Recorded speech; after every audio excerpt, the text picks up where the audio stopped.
I flew home for Christmas, went back to my family, and when I was there I had to quarantine for some time. And when I wanted to play with my nephew, who I see once a year, I had to wear a mask upon my face. And when I wanted to see my friends and family, I wasn't allowed, because we weren't allowed to travel 5 kilometres from our house. And on Christmas Day I was expected to wait outside in the garden. And when I was visiting even after the quarantine, I couldn't see anybody because everything was shut. And when I went to visit my grandmother in the home, she didn't recognise me because of the stuff on my face. But I told her stories, the same stories that she told me when I was young, to see if she'd remember. I told her about Kishkame, which is where she grew up, and that's a place that I went to visit, breaking quarantine just a few days before I visited her, because I thought she might like that story. And Kishkame isn't really much to tell you about. It's one church and one shop and a few houses and some rocks that used to be houses and fields. I wondered which one did she used to live in, which was the one where the chickens and the pigs used to run through the house, where she had her best friend, the pig, which she then ate at Christmas when she was 7.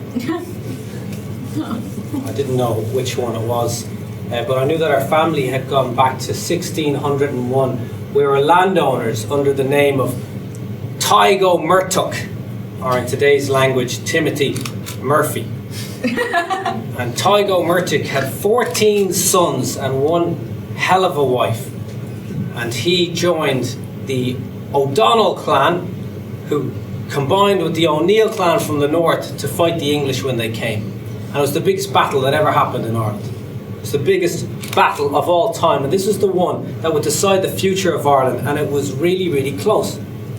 It was so close that the English convinced, they went to all of the landowners and they said, if you remain neutral, you can keep your lands and you can keep your lives. And it worked. They remained neutral. And the English won. The O'Donnells and the O'Neills, the chieftains, went to France. Those who remained neutral, every man, woman and child, were slaughtered. And Tygo Murtuk and his remaining sons that lived left their lands and went to live in these marshy, inhabitable lands where they survived for just over 200 years. And then the famine came. They call it a famine. There was a potato blight in Ireland. 1 million people died, 1 million people left the country. All the while, tens of thousands of tons of wheat and grain were shipped out to feed the British armies. But they survived, and I was there with my grandmother as proof of it, discussing this, and she kind of remembered. Who are you again? Who are you again? And I tried to talk to her about the stones in Kishkame. They have these stone circles, 3,000 years old, right beside the church, and she didn't ever mention them once. Maybe she just thought they were rocks. She probably played with her friends there. Maybe this is where she learned the rebel poems or the songs, the ones that she tried to teach me as a kid. Who is Ireland's enemy? Not Germany, nor Austria, not Russia, France, nor Spain, that robbed and rived this land of ours, that forged its rusty chain, but England. England of the wily words, the crafty, treacherous foe. 'Twas England scourged our motherland, 'twas England laid her low.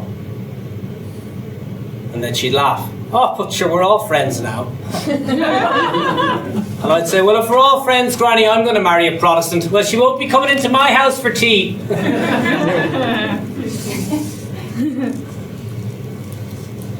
When I was sitting on the rocks, I realised it's not just the English. We've been fighting, where I'm from, since before those rocks were sitting in a circle. The very first story, the oldest story in Ireland that I've ever heard, was about a man named Balor who came with the Fomorian army. Balor of the evil eye, and he'd open his eye and he'd burn forests, and mountains don't even grow trees to this day. And the Fomorians came and they took the people and stole the women and stole the cattle and slaughtered men. There's blood after blood and war after war, until a chieftain, Cian MacNeely, stood up to him. and he nearly won, but he didn't have enough people. So Balor took Cian's head, put it on a rock, raised an axe, brought it down and took it on the clock Ceann Fulla, the stone of the bloodied head, which I visited not so long ago.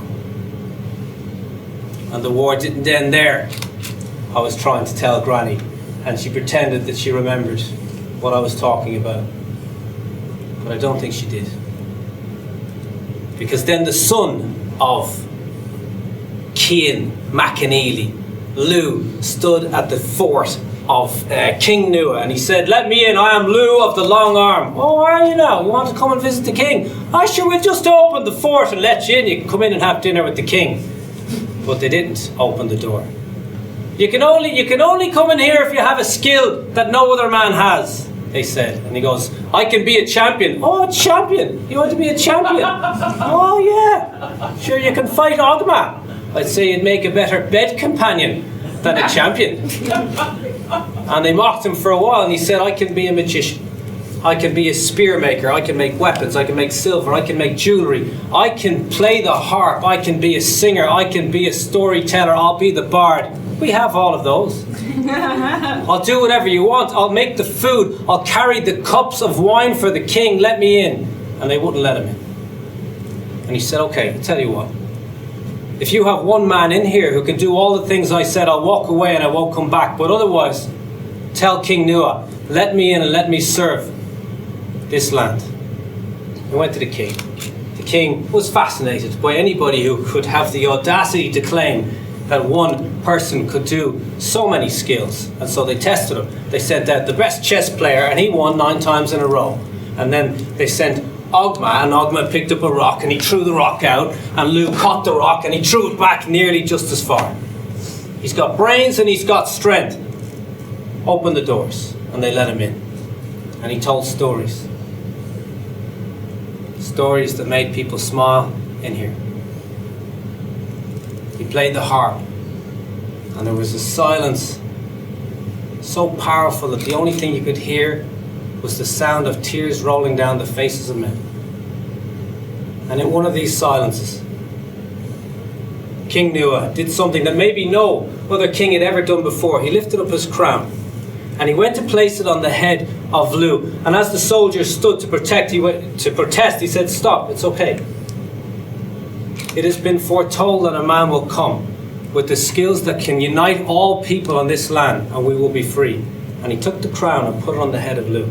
Came up with a plan to free Ireland, and they planned a war a war greater than any war that ever happened before. And they won. And I was discussing it with Granny, and she didn't seem that impressed, but I think that she liked the sound of my voice, and I know I liked the sound of her laughing every now and again, even though I'm pretty sure she was laughing at her own stories in her head. And as I was saying goodbye, possibly what I thought was for the last time, and she's still alive today, but maybe I can see her again. I wondered, how long is this going to go on for? How long is this going to happen that I can't see my grandmother? And I can't see my friends? And how long are we going to stay neutral? And I wanted to give her a hug and a kiss before I left, but I didn't, because I was afraid.